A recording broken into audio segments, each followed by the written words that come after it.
Good afternoon, my name is Momodu Sise. I'm the Deputy Head of Engineering here at EKC Ashford College.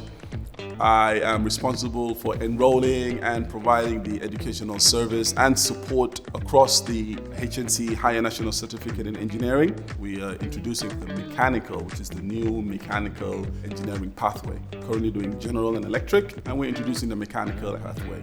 We introduce the students to some of the workshop activities that you see behind me. So for those of you that are aware, these are the basic level 2 performing engineering operations to do an initial assessment on how confident and competent are you with using the milling machine, the manual lathes, the turret lathes, or the 3-axis CNC machine.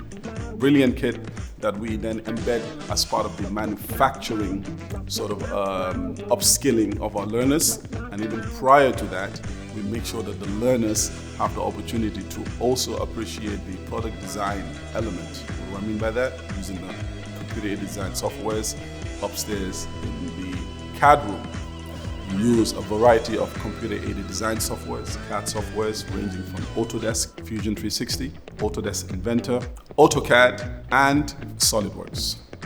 Upon completion of the course, we're going to encourage that you register with the accredited world-renowned institutions, such as the Institution of Mechanical Engineers. The CPD, which is the Continuous Professional Development Opportunities, are really unlimited. So wish you all the best and looking forward to seeing you join Ashford College.